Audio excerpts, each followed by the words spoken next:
Marcy Bailey with Bailey's Fine Jewelry. After over 7 decades in the jewelry business, we know that engagement ring shopping can be stressful, but it doesn't have to be. The main thing we see our grooms stress about is buying something their future wife is really going to love. Luckily, we're here to pass our expertise on to you. That's why today we're going to talk about the best questions to ask to make sure you get the perfect diamond ring. While the questions you will ask your jeweler are going to be important, the most important conversation to have is with your partner. It's important to have open conversations with your significant other about what they have in mind, any absolute musts for a ring, and a ballpark budget. Even though the budget conversation might seem awkward, it's important to go ahead and chat about it. We don't want her to imagine a 4-carat diamond when your budget is more suitable to a 1 or 2 carat diamond.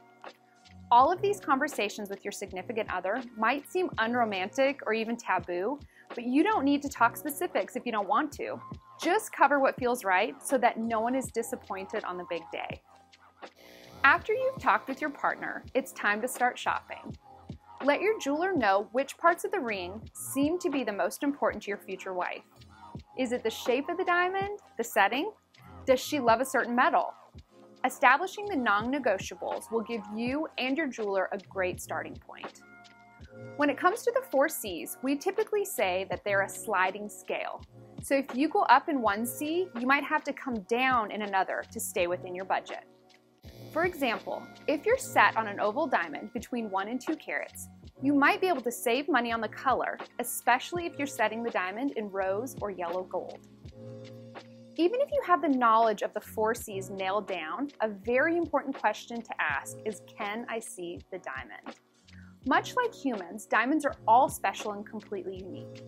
Even though 2 diamonds might have the exact same color, cut, clarity, and carat weight on paper, they could look completely different in person.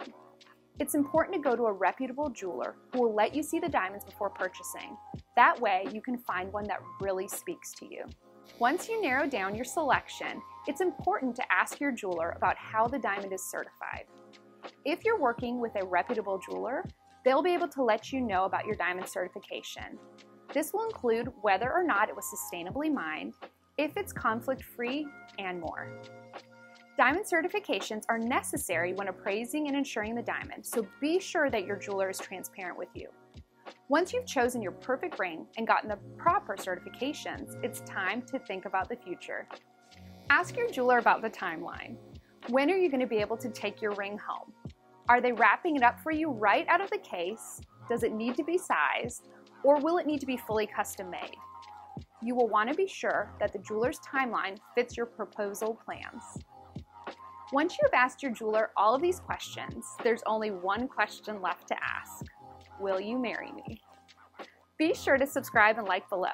We want to hear from you. In the comments, let us know how your buying process went and how you proposed.